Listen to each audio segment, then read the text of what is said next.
Nigeria. I'm speaking to one of the leaders of Africa's digital infrastructure, all the way from WIOCC.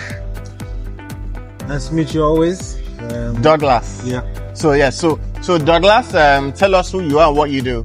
I take care of regulatory and strategic affairs for the WIOCC Group, which involves looking at the needs of the continent, finding the best ways to optimize investments, and deliver services for our customers. We are currently on the path to finishing the largest submarine cable in the world at the moment to Africa, which is already live, and I think the only part that's remaining is the short piece to India.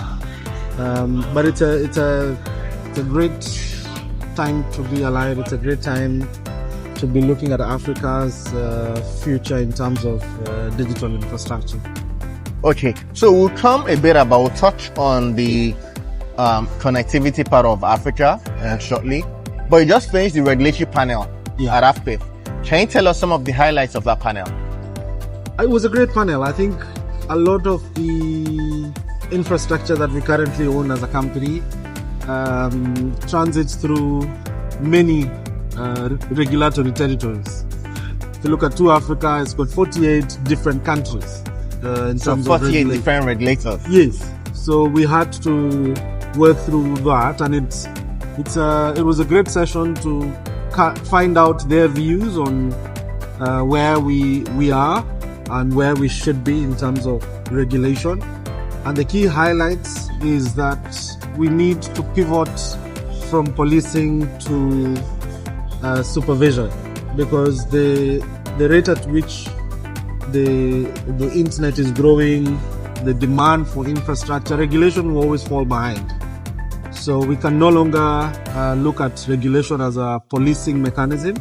It needs to transition to supervision. Another highlight was collaboration. The government cannot do this on their own. It can no longer support the demand for universal access on their own. They actually have agreed to collaborate, and there's a big push to look at regulatory innovation and approaches that embrace private sector investment. In fact, the NCCs took pride in the newest bridge project that it's a collaboration, it's a consortium between Nigerian operators and the government. Mm-hmm. And that's a common trend across Africa now, working together to get a common goal. We all need to make sure the continent is connected. So there's a bit around more in-country collaboration, and what you have highlighted is an example of that Project Bridge. Operator, regulator, investors, obviously. But there's a strong need for more Pan-African collaboration, across borders. What needs to happen, or what is already happening around that? So, I mean, the private sector has no choice. We have to deliver services to our customers. So what has been happening is each operator has been integrating the infrastructure and carrying the burden of cross-border collaboration on their own. But that's changing with more and more consortiums, with more and more conversation about infrastructure being at the forefront of digital transformation. There's a bigger push to get countries to set up corridors for transit. And the push is actually coming from the new wave of satellite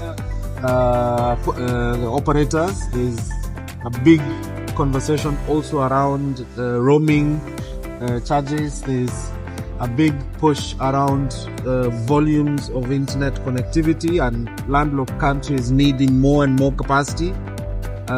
So through private sector and government, there's a lot that still needs to be done in terms of collaboration. We take pride as a company as being one of those most successful joint ventures that for the last 15 years we've delivered infrastructure to our shareholders who are African telcos through a collaborative effort. So there's still a lot more that can be done, and there's an admission from the regulators that there's still a big gap in terms of cross-border collaboration. There's a lot happening within the countries, but a lot more needs to happen within the continent. Okay. Yeah. So there's a lot more that still needs to happen. Hopefully we'll get there working together. And as you said, collaboration is key. Yeah. Thank you, Douglas. You've got great comments. Thank you. All right. Yeah. All right.